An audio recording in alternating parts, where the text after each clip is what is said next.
By morning, Gage's temperature was normal and he was bright-eyed and full of beans. In a few days, the virus cleared up completely. December was my busiest month yet at the university. As the semester funneled to a close, students crowded into the infirmary with coughs and colds, bronchitis, walking pneumonia, even broken bones from toboggan accidents. At last, the holiday began, and the four of us settled down for an old-fashioned Christmas. On Christmas Eve, after we'd finally got the kids to sleep, Rachel and I sat in the living room by the dying embers of the fire and wrapped the presents. Remember last year? It seemed like everything we got them had to be assembled. Pass the ribbon. We were up till 4 a.m. And by mid-afternoon, Ellie decided the boxes were more fun than the toys. There, last present. Apart from that bike, how are you doing with it, Chief? I just gotta tighten this end. Ta-da! Louis? Yeah? What are these screws? Spares. You'd better hope so or she'll break her neck. You gonna wrap it? Give me a break, Lou. Stick a bow on it and stash it behind the couch. Go on, scat! Get out of here! Strange. That cat's got no grace anymore. When did he lose it? Same time he lost his balls? Maybe. Right. Bed. I'll give you an early present. Woman, that is mine by right. You wish. Merry Christmas. Now, that present I promised you. Hang on a second, I've got one for you. I've been burning a hole in my pocket all night. Merry Christmas, Rachel. Louis, what is it? Soap, shampoo, I forget exactly. Tiffany's? Oh. Well, do you like it? Is it a sapphire? That's what the guy told me. Oh, Louis. Oh, it's so damn beautiful. Oh, babe, don't do that. Louis, we can't afford... I've been socking money away all year. It's okay. How much was it? I'll never tell you, Rachel. An army of Chinese torturers couldn't get it out of me, $6,000. 6,000? Oh, Louis, you're crazy. Here, turn around. Let me fasten it. Looks okay. Okay. I'm going to go up and look in the mirror. I want to preen. I'll put the cat out and lock up. When we make it, Louis, I want to take everything off, except this. Preen quickly. I'll be right up. Church, come on, where are you? Merry Christmas to you. Oh, no, not another bird. You damn cat. Come on. Clear out of here. Yeah. Louis, you coming up to bed? Yeah, I'll be right there. I just gotta clean something up.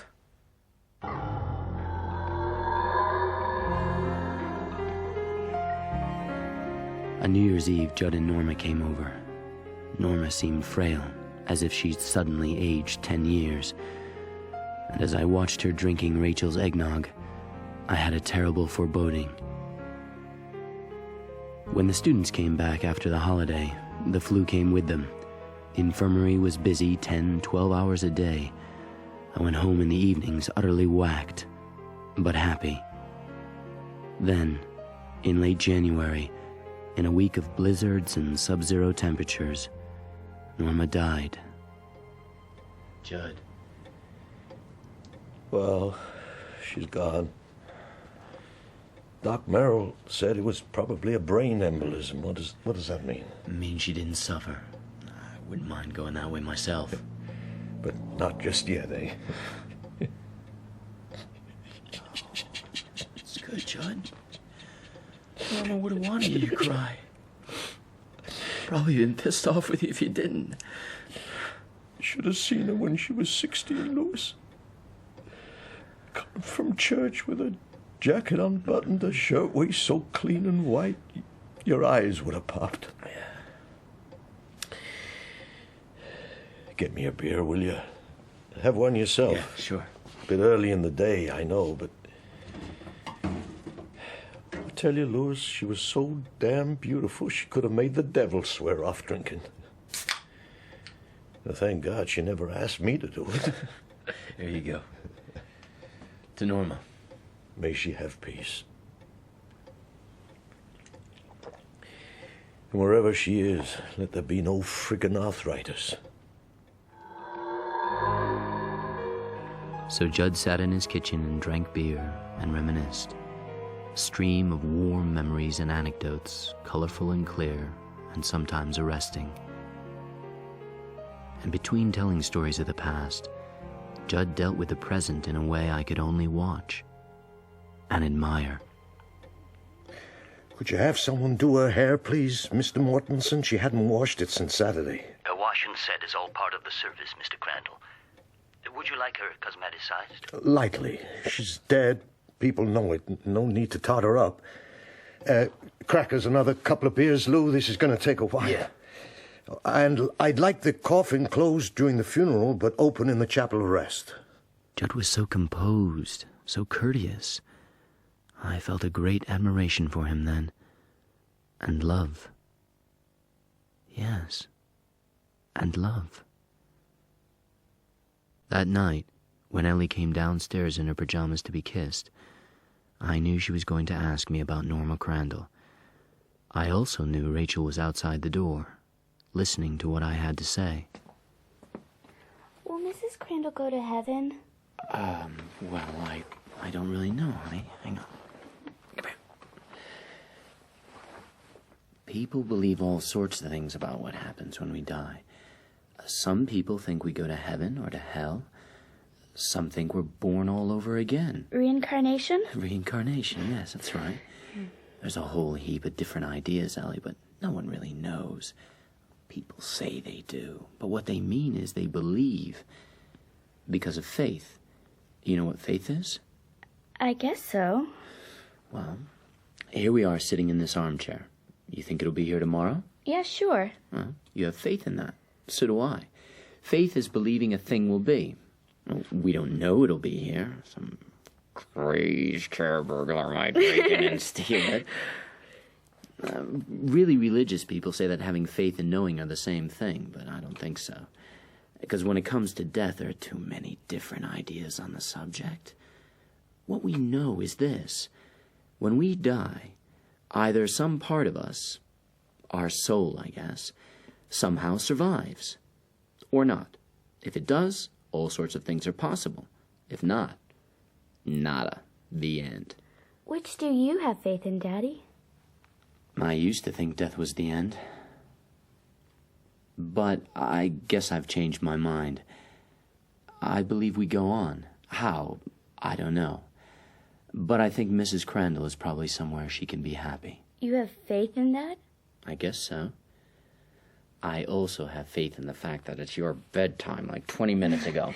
Night, Dad. Night, Ellie. Sleep tight. Daddy, do you think animals go on? Yes, I do. Remember my dream about Church dying? I remember. If Church died now, Daddy, I could take it.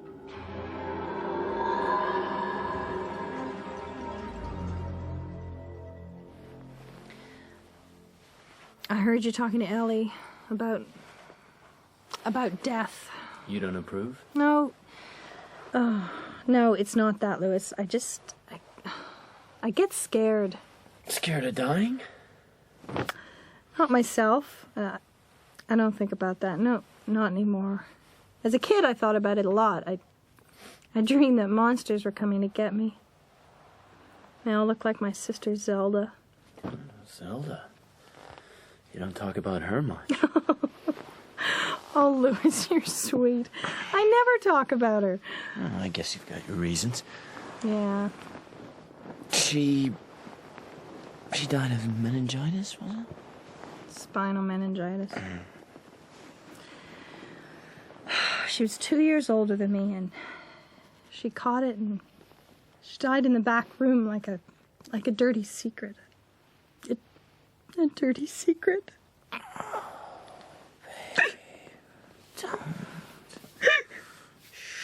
No, don't stop me, Louis. I've only got the strength to tell this once. It's really horrible. Yeah. Oh, worse than you could ever imagine. We watched her deteriorate day by day. There was nothing anyone could do except give her drugs for the pain. Oh, she was in pain all the time. Her body clenched like a fist. We knew she was gonna die, and the truth is we wanted it. We wished her to die, not just to end her suffering, but to end ours. Because she was becoming a monster. Oh, God, Louis, that sounds awful. Oh, Rachel, it doesn't. It does. Victims of long illnesses often become demanding and unpleasant. They spread their misery. It can't help it. Zelda would piss her bed. She'd say it was an accident, but you could see the glee in her eyes. And oh, God, her room stank of it. That and the drugs. Even now, I wake up sometimes and I smell that room, and for a moment I think, is Zelda dead yet?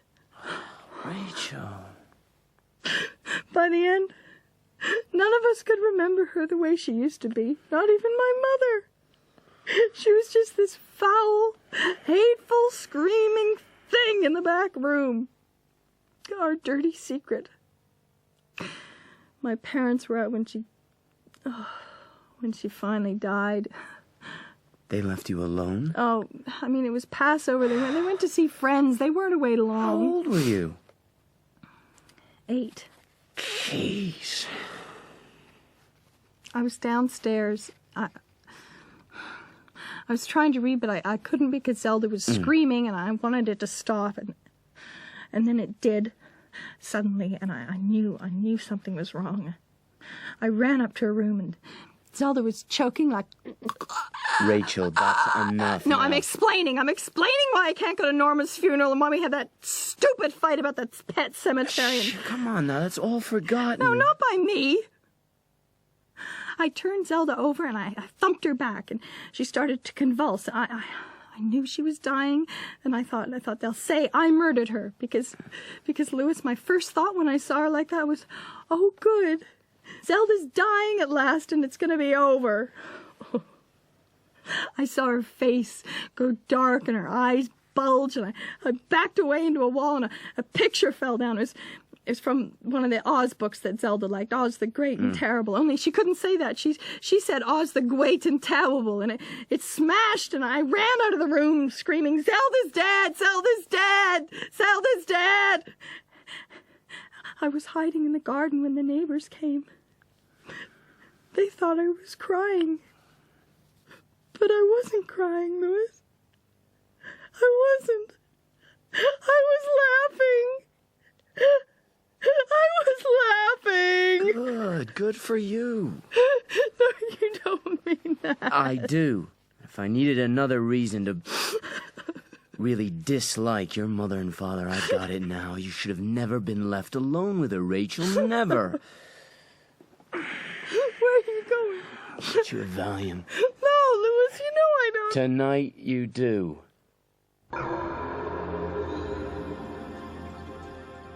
When the pill had taken hold, Rachel told me the rest. How for years she believed Zelda would seek revenge from beyond the grave. How she'd had nightmares. How she hadn't attended Zelda's funeral, or any funeral since. I feel better, you know. Like I've just sicked up something that's been poisoning me for years. I guess you have. So you won't be mad at me if I'm ill on the day they bury Norma? I won't be mad. But can I take Ellie? Louis. Okay. If you think it won't hurt her. O death, where is thy sting? O grave, where is thy victory? Thanks be to God who gives us victory over death. Judd looks weird in that suit. Hush, honey. Will the pallbearers come forward? Excuse me. Daddy, where are you going? I'm one of the pallbearers, honey. I'm gonna help carry Norma out. Oh, where will I find you? Go out on the steps. I'll meet you there. Just don't forget me. I won't. Daddy. What, babe? Don't drop her. Lou, coming to bed? Yeah, I'll just finish up here. How was Ellie tonight? She had a little cry. She said Norma made the best oatmeal cookies ever, and now she won't be making them anymore. She's right. I promised to make some with her tomorrow, and that cheered her up. She's asleep now. Good. Lou, would you come up? I know you're working, but... No. Hang on just a second. There you go.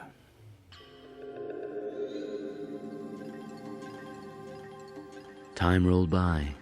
Another spring. I remember the date. March 24th. The last really happy day of my life. The things that were to come, poised above us like a killing weight, were still over 6 weeks in the future. Days that are truly good, all the way through, are very rare. God in his infinite wisdom is a lot more generous in doling out pain. It was Saturday. Rachel and Ellie had gone to Bucksport with Judd, who liked the company, and I was home minding Gage. Kid had woken from his nap, scratchy and out of sorts. I tried to amuse him, without success, when I heard the wind gusting around the house and suddenly remembered the kite I'd bought on a whim a few weeks before. Oh, Daddy! Hey, how about that? Got it up first shot. Flying it! Flying higher! Flying higher! Yeah! Yay! The kite soared into the blue. As it rose higher, higher, higher, I felt myself go up, go into it, until I was staring down on the world, as cartographers must see it in their dreams. The field was a rectangle, white and still after the snow. Below it, I could see the dark strip of the road, and beyond that, the river, cold gray band of steel. Gage, What? you're flying it now. You're at the controls, my man. It's your kite. Dad, flying! Yeah, that's right. Pull the string, that's it. Hey, look at his swoop. Yay! Pull the string. It was a moment with Gage I never forgot.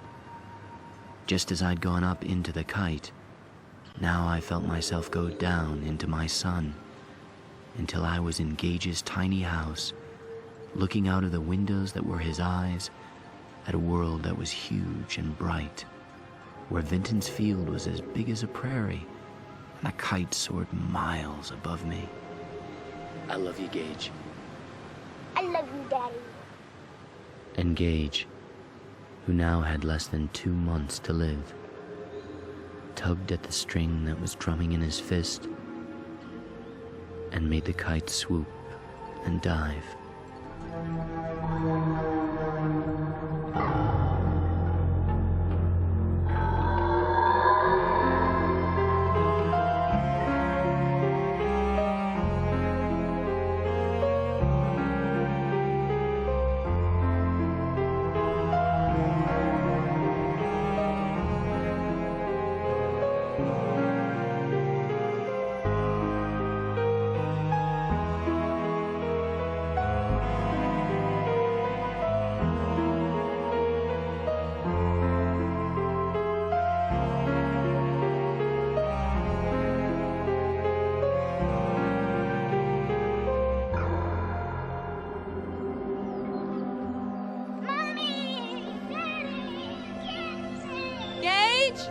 Gage, come back!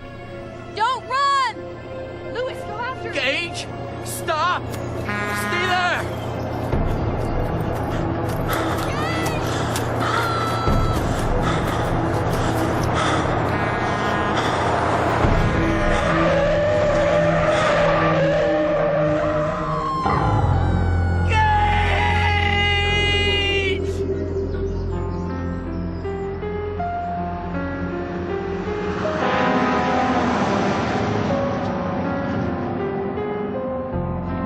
In my opinion, in fact in my experience, there's no limit to the horror the human mind can apprehend.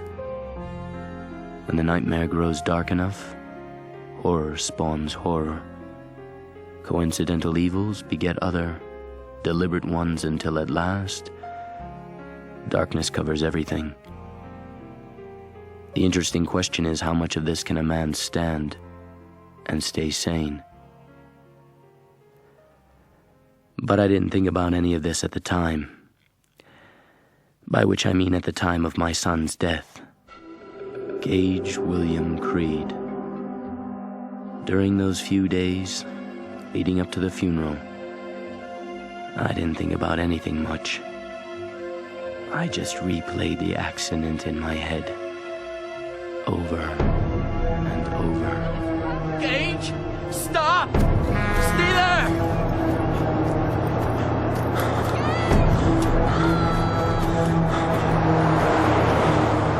Gotcha! Gage, you must never run in the road. Never. You do that again and I swear I'll put you over my knee. You gave us such a fright. But that ain't how it was. Gage was too quick. Lewis was too far away. That old Orinco truck was too big, too fast. That damn road. That damn road. I made the arrangements for the funeral, like I had for Norma a few months before. Lewis came with me to pick out the coffin. The American Casket Company's rosewood model, Eternal Rest. It's a beautiful casket. Yes. I'm afraid we only have the pink silk lining, Dr. Creed. It should be blue, of course. Doesn't matter, Mr. Mortensen. My wife and I have never made such distinctions. The morning before the funeral, I was minding Ellie in the Creed's kitchen, watching the poor kid push her mark around the Monopoly board. She held onto a photograph taken last winter, her pulling Gage on a sled, both of them laughing. Rachel was out of it that day. Housecoat buttoned wrong, hair a mess. Lewis looked okay in his dark suit and tie, but he was lost in shock. Steve Masterton, Lou's buddy from work, was there too, thank God. I told you before, Mr. Goldman, Rachel needs a little more time. More time? Or maybe this afternoon, if the tranquilizers kick in. rotten son-in-laws behind this keeping my daughter away Mr. from Goldman, Rachel is my patient now, and I'm doing what I think is best for her. Right now, she needs to be left alone. me. You schmuck! Father-in-law from hell again. How's it going, Mr. Crandall? Pretty terrible. 3 and 5. Boardwalk. Your throw, Ellie. I'm worried about Lewis. Could you have a word before he leaves for the funeral home? If I think Rachel can handle it, I'll bring her in this afternoon. Uh-huh. Mr. Crandall, stay with Ellie. I touched his jacket, Steve. What? I swear I did.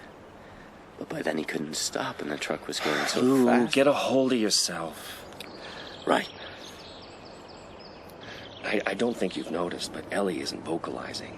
And Rachel's in such bad shock, she's lost all sense of time. I can't understand why I didn't fall down when little kids run fast like that. They always fall Ooh, down. they need you now. Please, man.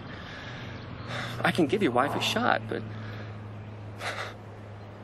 Oh, what a mess. What a damn mess. Gotta go now, Steve. I'll be late for the viewing. Yeah, viewing. That's what Mr. Mortensen called it. Not really a viewing, of course, because of the closed coffin. But if it was open, they'd all run screaming from the room.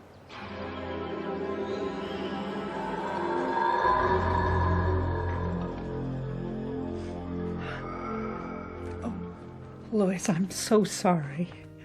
Such a dear and sweet little boy. Missy, thank you for coming. It's an awful road, Louis. That truck driver was going far too fast. I hope they put him in jail. Why would God take Gage? I don't know. Where's Rachel? Resting. She'll be alone later. Thank God he didn't suffer, Louis. At least it was quick. Oh, yeah, it was quick, all right. Took 5 seconds for that truck to drag Gage the length of a football field. As I ran after him, screaming his name. On the 25-yard line, there was his Red Sox cap.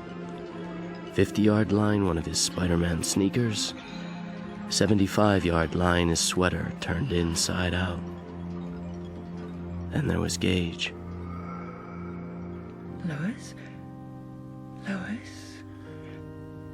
Louis, you all right? Yeah. Fine, Missy. Don't forget to sign the book for Rachel.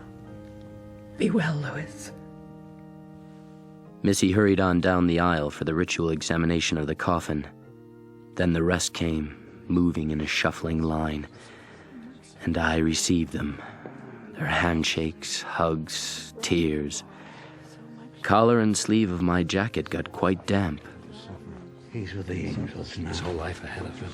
God moves in mysterious ways. Thank God he didn't suffer. Mercifully, he didn't suffer. Didn't suffer. I was told it was merciful Gage hadn't suffered 32 times.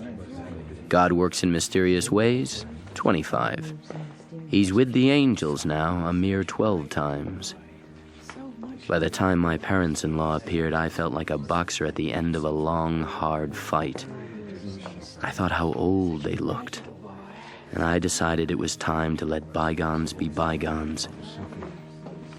Erwin, Dory, I know things have been difficult between us, but let's put that behind us now. You're right, Louis. Gage would have wanted Don't speak to him, Dory. Come on. Erwin, Dory, please. I warned Rachel about you. Dr. Creed, telephone. How you doing? Coping. Is Rachel coming in? Yeah. She seems a little better. How about we meet for lunch? Sure, Steve. What's a good restaurant for halftime between funeral viewings? Hey, take it easy. How about Benjamin's? Benjamin sounds fine. Your mom and dad were in. I hardly spoke to them. Can I get another beer here, please? Coming right up. Steve? No thanks. I've had enough. I'm going to give his clothes to the Salvation Army. Rachel. Now, there's a lot of wear in them yet. Someone will be glad of them. Except for the ones he was wearing. Of course, they... Yeah, that's right. Oh. Oh. Louis? Oh. Louis, for pity's sake. It's okay, Rachel. It's okay. I sat there and watched Steve take my wife in his arms and hug her gently. I could see he was angry with me, and I knew what I ought to do, but I just couldn't comfort her. That afternoon, Rachel received the mourners while I sat in the front row near the coffin. I was so tired. My mind started to shut down. I knew something like this would happen. I said when she married you, Erwin? You'll have all the grief you can stand, I said to her, and more. Now look at this mess. What are you talking about? I told Rachel this is what it gets you, marrying against your father's wishes. No, not even you would say that. You prancing little fraud of a You're doctor. drunk. You stink of tricked whiskey. my daughter into marriage, turned her into a scullery maid, and then let her son be run down on the highway like a chipmunk. You said that to Rachel? You said let that? my grandson die a dirty death on a country road. You bastard! Louis, no, don't hit You me. like to hit old All right, men. Erwin, let's just I'm leave it alone. surprised. Just leave it alone. Erwin.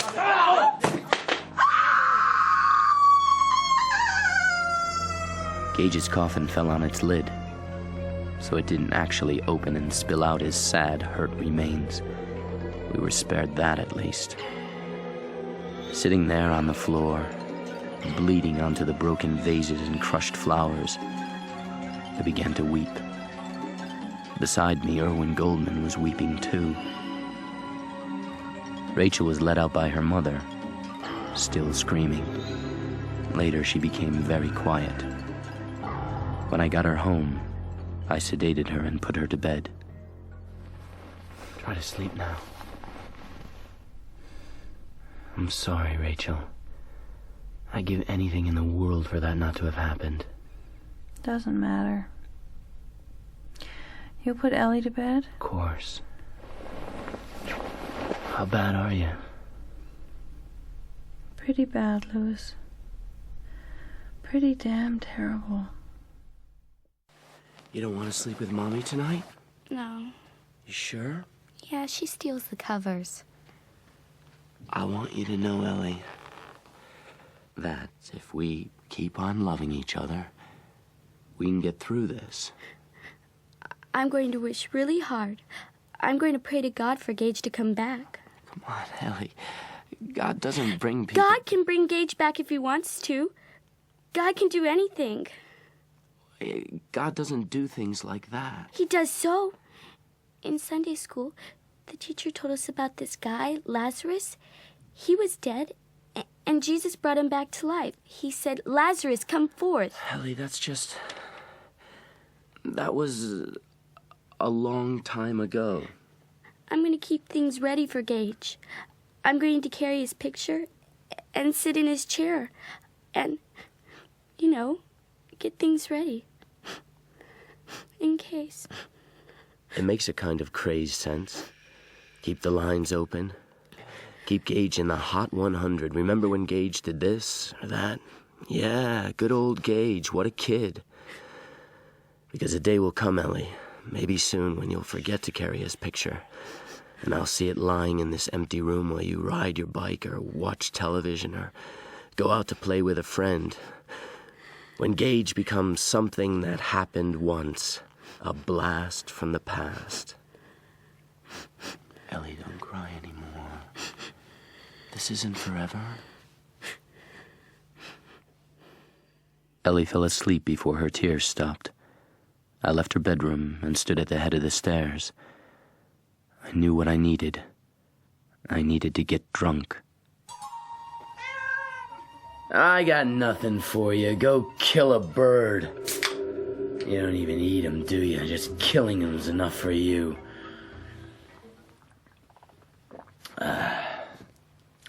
To my son, my late son, Gage William Creed, who might have been an artist or an Olympic swimmer, the goddamn president of the United States.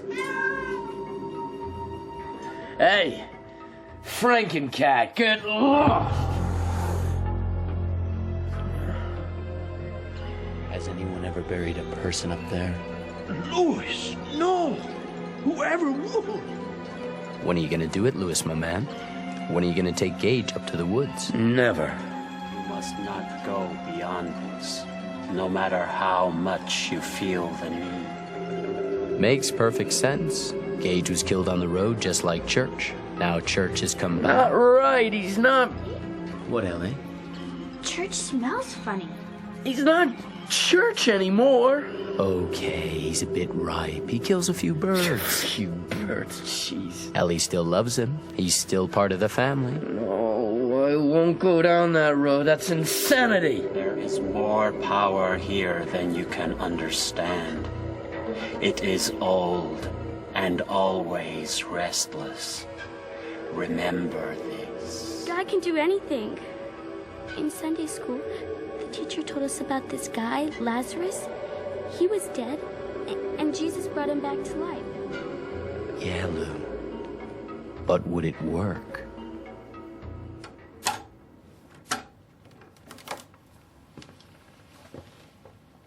Can I come inside, Louis? Tell you what, Judd. It's very late and I've just drunk a pile of beer. Yeah, I can smell it. You gonna let me in or not? Oh, since you put it like that.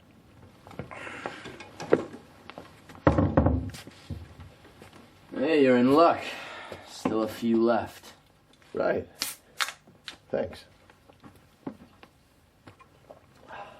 Okay. What are you doing over here at midnight on the morning my son gets buried? You're a good friend, Judd, but this is pushing it. Sit down, Louis.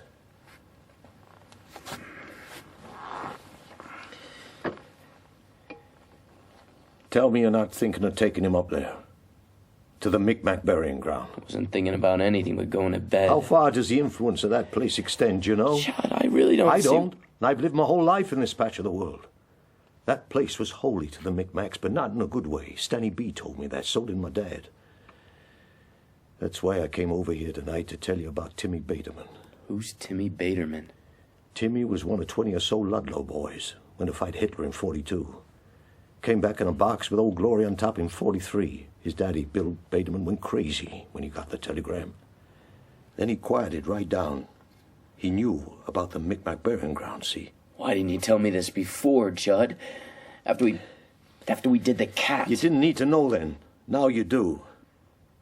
I knew I'd got to talk to you about this when Mortensen down at the funeral home told me you'd ordered a grave liner instead of a ceiling vault. You've been snooping on me, Judd.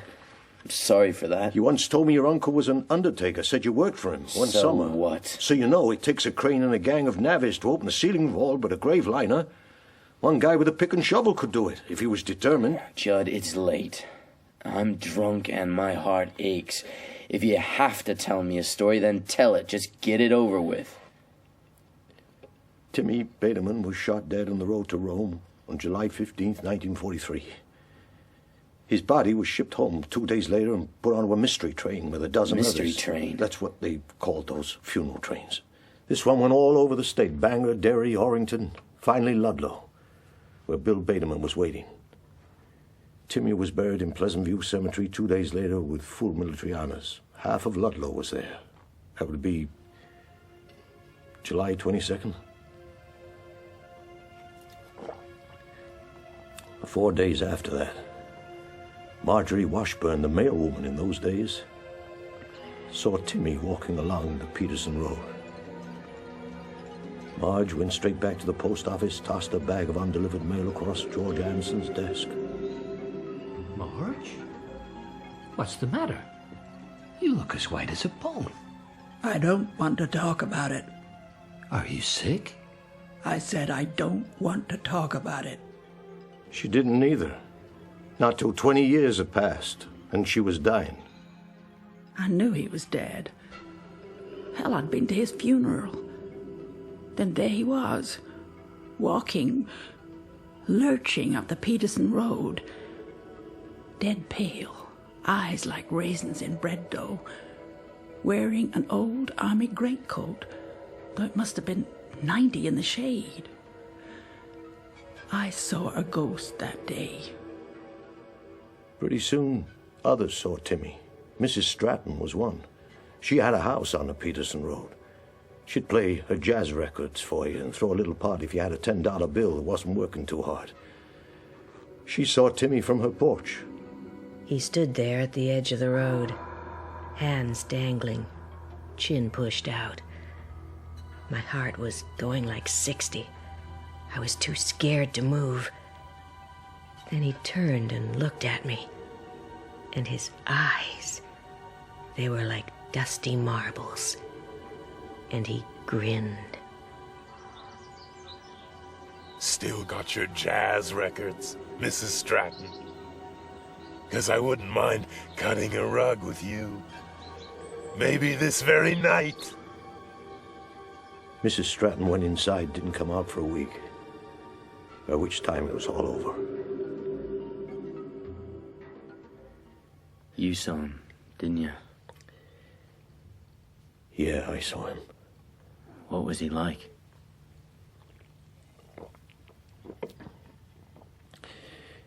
Ever see one of them zombie movies, Louis? Where the creatures shamble along, dead eyes staring, sort of slow, clumsy? It's like that? He was. But he wasn't, because there was something behind those eyes, something nasty, sly. I wasn't quite thinking. And I don't believe it had much to do with Timmy Baderman. It was more like a radio signal coming from somewhere else. Anyhow, back and forth he went along that road. Until at last a few of us got together. Me, George Anderson, the postmaster, Hannibal Benson, our second selectman. We decided to go up to Bill Baderman's place and get that abomination taken care of. I'll never forget that night. It was hotter than hell, with the setting sun making the sky look like a bucket of guts. We drove over in Hannibal Benson's car. We were scared, Louis. When we got there, Hannibal knocked. No one answered, so we went round the back. And there they were. Bill Bateman was sitting on his stoop with a pitcher of beer. Timmy was in the yard, staring up at that blood-red sun. Bill, he was floating in his clothes, must have lost 40 pounds. His eyes were sunk. Louis, he looked damned. I didn't hear your boys knock. That's a barefaced lie. I knocked loud enough to wake up a deaf man. Bill, I heard your boy was killed over in Italy. Well, that was a mistake. The War Department don't think so. You see him standing right over there, don't you? So who do you reckon was in that coffin you had buried out at Pleasant View? Damned if I know. And damned if I care. The War Department... Let the damn War Department rot in hell. Timmy come home the other day. He's shell-shocked or something. He's a little strange now, but he'll come around. Quit it, Bill. We all know you've been fooling around in the woods north of Route 15. You've caused yourself and this town a heap of trouble. When I got that telegram, life just ran out of me like piss down my leg. He was 18. All I'd left of his dear mother, and now I got him back. So screw the Army and the War Department and the US of A, and screw you boys too. He's shaking. His mouth is going tick, tick, tick. There's sweat all over him. And that's when I realized he's crazy. You okay, Lou? I feel sick to my stomach. So what did you do about Timmy Baterman? Not a lot we could do. Hannibal said, God help you, Bill. We got ready to go. That's when Timmy came over. Hell, he even walked wrong, Louis, like an old man. And he stank. A black smell, like everything inside him was spoiled. He expected to see maggots squirming. Okay, stop. Please, Judd, I've heard enough. That's it, you ain't. And I can't tell it as bad as it was. He was dead, Louis. But he was alive, too, and... He knew things. Knew things? What sort of things? Timmy looked at Hannibal Benson, sort of grinned, showed his teeth anyway, then he leaned forward like he had a special secret to tell. Hannibal couldn't move. He was like a raccoon caught in headlights. Got some news about your wife, Benson. Your young, sweet, innocent wife is screwing that man she works with down at the drugstore. No. No! What do you think of that? What do you think of that? Shut up!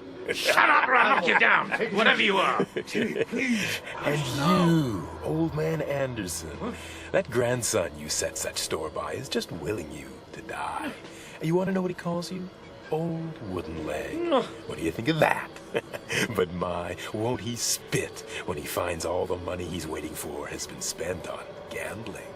Every red cent. What do you think of that? My God! How did you... Timmy! Oh, my God! Stop it! You stop it now! Timmy wouldn't stop. He went on. Said something bad about me, too. He was raving by then, pouring out all that nastiness and bile. What we saw, it was pure evil, Louis. We backed off. Then we ran. George had half fainted. We had to carry him. Last I saw of Timmy Bateman, he was on that back porch, face all red in the setting sun, those terrible marks standing out, laughing and screeching. Cuckold! Beggar! Whoremaster! Cuckold! Beggar! Whoremaster! Goodbye, gentlemen! Goodbye!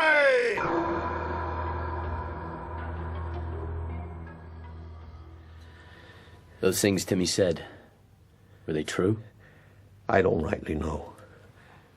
What about the thing Timmy Baterman said about you? It was true. Christ, it was true. I used to go to a whorehouse in Bangor sometimes. I just get the urge, the compulsion. Norma wouldn't have left me if she'd known, but something in her would have died forever. something dear and sweet. Take it easy, Judd. Timmy told us the bad. Only the bad. God knows, Lou, we've all got some of that in us. But there was good in those men, too. It showed us the bad because it was bad, and it knew we hated it. Timmy Bateman had been a nice, ordinary kid, but what we saw that night, that was a monster, Louis. And the Micmacs would have known what it was. And what's that? Something touched by the Wendigo. So how did it all come out? There was a fire at the Bateman place 2 nights later, burned flat. They both burned up? They burned, yeah. But they was dead beforehand. Timmy was shot twice in the chest with Bill Bateman's old Colt, which they found in Bill's hand. Seemed like Bill killed his boy, spread the kerosene around, then flicked the match, ate the barrel of his .45. Oh, jeez. They were both well charred, but the county medical examiner said it looked like Timmy had been dead 2 or 3 weeks. The Micmacs didn't make that place the way it is, Louis. It was there when they came here, maybe 2,000 years ago. Now they're gone. It's there still, and someday will be gone. The evil will go on. So why'd you take me there, Judd? I was too weak to resist. The place has power. I'm scared it used me to get at you through your son. You see what I'm getting at, Louis? You're saying the place knew Gage was gonna die? No, I'm saying the place might have made Gage die because I took you there. I'm saying I might have murdered your son, Louis. No, I don't believe it. Well, the hour's late, Louis. I've talked 9 times more than I meant to. I doubt that. You've been very eloquent, Judd. We're burying Gage in Bangor, and in Bangor he'll stay. I don't plan to go to the pet cemetery or beyond it ever again. Promise me, Louis. Promise. For Gage's sake. I promise. For Gage's sake.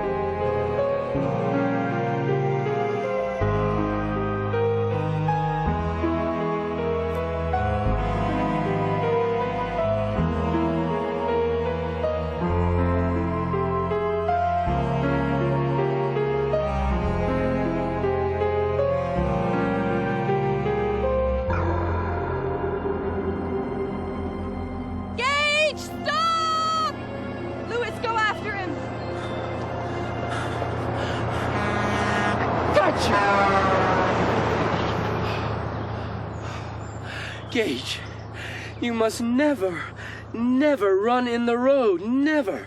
Happy birthday to you. Happy birthday to you. 7 years old already? I can hardly believe it. Seems like only yesterday he was in diapers. Okay, Gage. Take a big breath. Take your starting positions. When did he get so tall? State swimming champion, scholarship to Johns Hopkins, and through it all, he's still the same sweet Gage.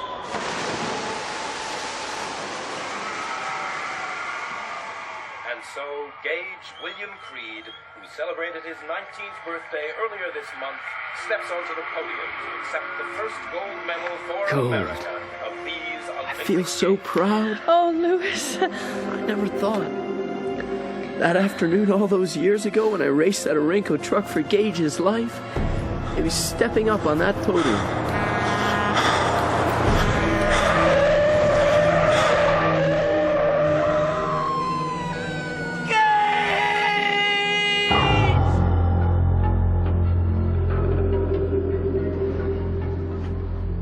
No birthdays. No college. No Olympics. No Gage.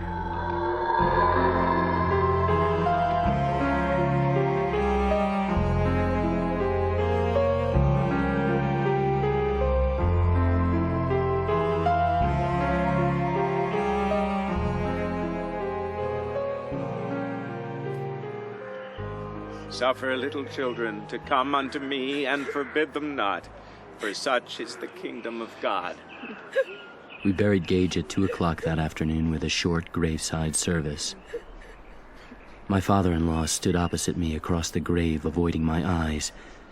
He looked utterly lost, and more like a wino than ever. Now let us all bow our heads for a moment of silent prayer.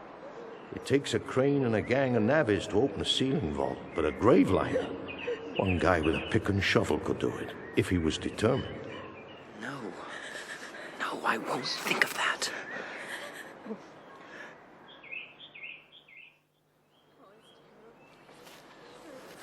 Good service. You okay, Louis? Just about. How are you, Rachel? I'm all right. Thank you, Judd. And how about you, my dear one? How are you getting along? I'm fine, thank you, Mr. Crandall. Can I see that photo you got there, Ellie? Please? All right. Must have been darn hard work for you, pulling that sled. I can see Gage liked it, though, didn't he? Yes, he did. He liked it a lot. Judd, please. No, Rachel. I'd pull him, and he'd laugh and laugh. Then we'd go inside, and Mommy would fix us some cocoa. Remember that, Mommy? Yes. I bet that was a good time, all right. Here. You keep this safe. Your little brother may be dead now, Ellie, but you still got your good memories of him. Yes, I have. I loved Gage, Mr. Crandall. I know you did, my dear. See you back at the house. At the gathering afterwards, Rachel broke down only once, and her mother was there to comfort her. Ellie did the rounds with a tray of canapes, the photo of Gage tucked firmly under her arm. That evening, clouds rolled in, and a strong west wind started to blow. Rachel was in the kitchen stacking the dishwasher.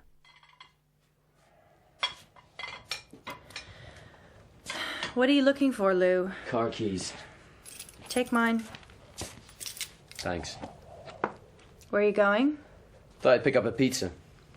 Didn't you eat earlier? Wasn't hungry then. I might try for a banger. You want anything?